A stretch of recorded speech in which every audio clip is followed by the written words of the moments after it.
Hello दोस्तों, स्वागत है आपका स्लीपी क्लासेस में। आज हम डिस्कस करेंगे जनरल स्टडीज 2 पॉलिटी में से एक सवाल। क्वेश्चन आपसे पूछ रहा है, bail should not be the exception but the norm.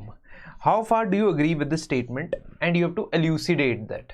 मतलब आपने एक्सप्लेन करना है कि स्टेटमेंट से आप एग्री करते हैं या नहीं करते हैं, और अगर आप करते हैं तो उसके क्या तथ्य है। तो देखिए, ये एक ऐसा क्वेश्चन है जहां पे बेल के बारे में सवाल पूछा गया। Now generally this type of question is more expected in prelims, जहां पे जो करंट इवेंट्स या करंट हैपनिंग्स होती हैं उससे जुड़े हुए स्टैटिक से सवाल पूछे जा सकते हैं। लेकिन यूपीएससी के मामले में एक बात साफ है कि एक्सपेक्टेड जैसा कुछ नहीं होता है कि हमें एक्सपेक्ट कर रहे हैं और ये हो जाएगा। ऐसा बहुत कम केसेस में देखने को मिलता है।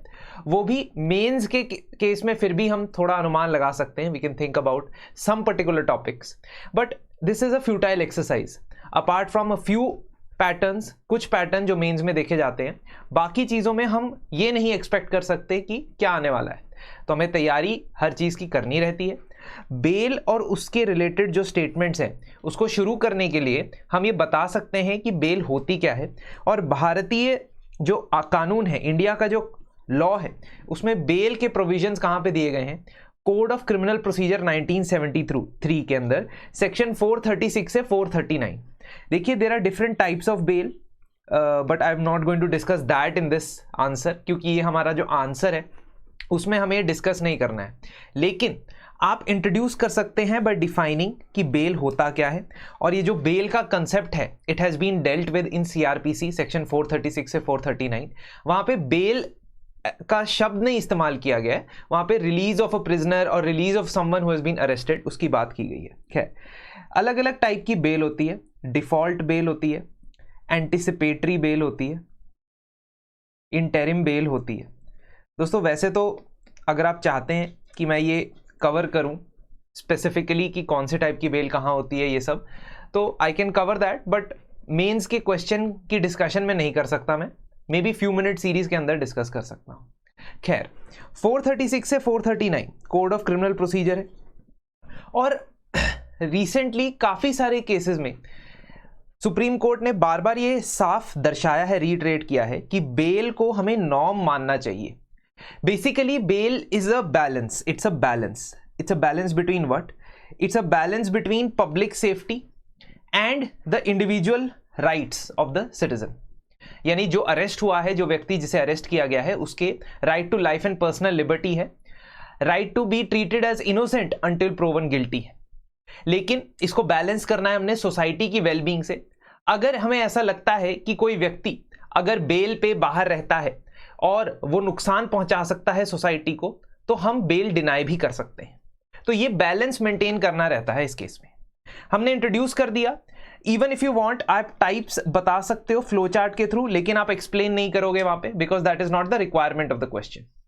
Now you agree with this term. आप ये लिख लेना ऊपर कि yes, I agree with the term, with the statement that bail should be the norm. Why do you agree? Agree number 1 कि आर्टिकल 21 और 22 जो हमारे कॉन्स्टिट्यूशन के अंदर लिखे हैं, उनमें भी एक्सपेक्टेशन यही है कि एक व्यक्ति को फेयर ट्रायल मिलेगा, एक व्यक्ति की पर्सनल लाइफ और लिबर्टी तब तक वो बचा के रख सकता है जब तक वो गिल्टी नहीं है। दूसरा, पॉलिटिकल रीजंस की वजह से भी आपको ये लग सकता है। क्यों? हम अगर इलेक्शन का कानून देखें, रिप्रेजेंटेशन ऑफ पीपल एक्ट देखें 1951 का, उसमें सेक्शन 62 के हिसाब से यदि कोई व्यक्ति पुलिस कस्टडी में या जुडिशियल कस्टडी में है, किसी भी टाइप की लॉफुल कस्टडी के अंदर है, is not a convict but वो कस्टडी में है, जेल में है, तो वो वहां से वोट नहीं दे सकता है। तो उसके वोटिंग राइट्स डिनाई हो जाते हैं, जो कि एक बहुत इंपॉर्टेंट अधिकार है भारतीय डेमोक्रेसी में। वो कॉन्टेस्ट कर सकता है इलेक्शन, लेकिन वो इलेक्शन में वोट नहीं दे सकता, वोटर लिस्ट में अपना नाम नहीं दर्ज करवा सकता। Now, if lot of people are denied bail, this will deny them the right to vote. और right to vote एक constitutional right है। तो इसी वजह से हमें political reasoning के हिसाब से भी लगता है कि बेल जो है ज्यादातर केसेस में दी जानी चाहिए। Thirdly, previous judicial pronouncements का भी यही मानना है। तो हम 3 जुडिशियल प्रोनाउंसमेंट्स या केस लॉज के बारे में जानते हैं। एक जो ओरिजिनल केस लॉ था 1979 का, state of Rajasthan versus Balchand case, इस state of Rajasthan versus Balchand case में ही सबसे पहली बार बताया गया था कि बेल जो है वो एक नॉर्म होना चाहिए, bail should be the way forward in most of the cases and jail should be an exception. इसके बाद Sushila Agrawal versus state of NCT Delhi, यहां पे ये दिखाया गया कि the protections that are granted under 438 क्या होती है, एंटिसिपेटरी बेल होती है, they should not be fixed to a limited period of time.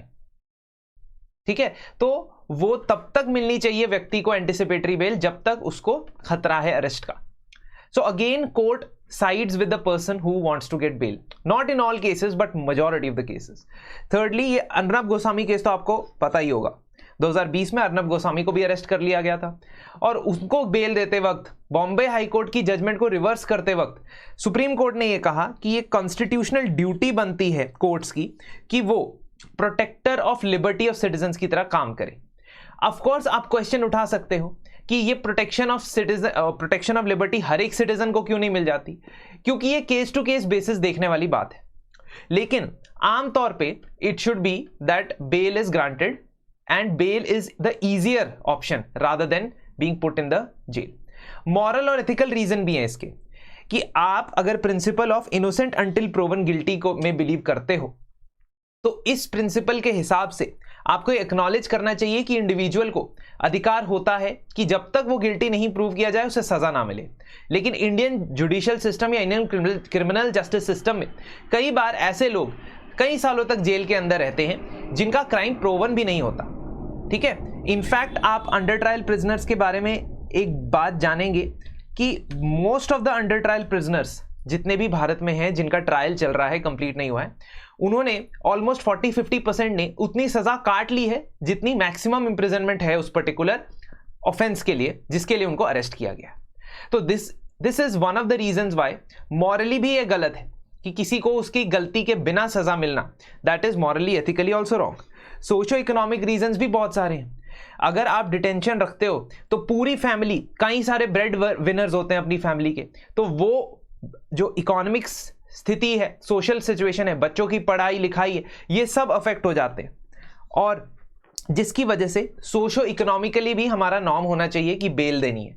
Secondly socio economic region क्या है कि जो ओवर क्राउडिंग है और कॉस्ट ऑफ प्रिजन्स है, तो अगर आप एनसीआरबी की प्रिजन्स इन इंडिया रिपोर्ट पढ़ोगे तो उसमें आप ये पाओगे कि मैक्सिमम प्रिजन्स जो भारत में है वो ओवर क्राउडेड है और ओवर क्राउडेड होने की वजह से वो बेसिक सुख सुविधाएं या फैसिलिटीज भी नहीं प्रोवाइड कर पाती हैं। साथ ही साथ there is always a pressure और there is always a tension of conflict inside the prisons. जितनी ज्यादा ओवरक्राउडिंग होती रहेगी उतना प्रिजन्स जो है वो भी एक अंडरग्राउंड एरिया बनता जाएगा क्राइम के बढ़ने के लिए। जैसा हमने बहुत सारी प्रिजन्स में से ड्रग ऑपरेशंस को या गैंगस्टर्स को ऑपरेट करते हुए देखा है। तो ये ओवरक्राउडिंग और उसको मैनेज करने की कॉस्ट भी कम करनी है तो बेल को नॉर्म बनाना चाहिए। अंत में कंक्लूजन से जस्ट पहले, मतलब प्री कंक्लूजन में हम इसमें एक बात कहेंगे, हम ऐसा नहीं साउंड करना चाहते कि हमेशा जब भी बेल नहीं मिलती है तो वो गलत है। In certain cases bail should not be granted very easily. For example UAPA, देखिए वैसे भी हमारे क्रिमिनल प्रोसीजर कोड में जो नॉन बेलेबल ऑफेंसेस होते हैं ना, उसमें बेल मिलना मुश्किल होता है।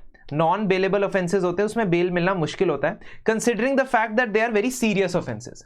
लेकिन इसके अलावा जो टेरर एक्ट्स हैं जैसे कि एनआईए एक्ट है, यूआपा है, इसके अंदर हमें कठोर कदम उठाने जरूरी है so that we are able to control terrorist activities. तो in such laws, in such particular legislations, we can have stringent provisions of not providing bail that is acceptable to you and me also because we want to protect the nation from any kind of security challenges. ठीक है, conclusion आप मुझे बताएंगे, ठीक है, और इस बार I am promising you कि जिसका भी बेस्ट कंक्लूजन मुझे लगेगा मैं उसे मेंशन करूंगा कल के वीडियो में, कल जो दोपहर 12 बजे हमारी वीडियो आएगी। साथ ही साथ आपको यह भी बता दूं कि अगर आपको इस आंसर का पीडीएफ चाहिए तो आप हमारे टेलीग्राम ग्रुप को ज्वाइन करके इस पीडीएफ को डाउनलोड कर सकते हैं। लिंक डिस्क्रिप्शन के अंदर दिया गया है। हमारा art of answer writing programme जो स्टार्ट हो चुका है और उसका पहला हफ्ता जस्ट अभी अभी खत्म हुआ है, अभी भी 7 वीक्स रहते हैं, आप उसे ज्वाइन कर सकते हैं और वहां पे मैं आपके डाउट्स क्लियर करूंगा हर वीक डिस्कशन के थ्रू आपके आंसर्स इवैल्यूएट किए जाएंगे, आपके आंसर्स पे आपको प्रॉपर फीडबैक मिलेगा। साथ ही साथ डिस्कशन के दौरान मैं वो टिप्स भी बताऊंगा जिसमें आपको मेंस की प्रिपरेशन और नोट मेकिंग में हेल्प मिले। तो ये कोर्स आप एनरोल कर सकते हैं। इस पे अक्टूबर 31 OCT 31 कोड लगाएंगे तो 10% डिस्काउंट आपको इस पे मिलेगा। चलिए दोस्तों, मिलते हैं कल और आप कंक्लूजन मुझे जरूर बताइएगा कि इस क्वेश्चन का क्या लिखना चाहिए।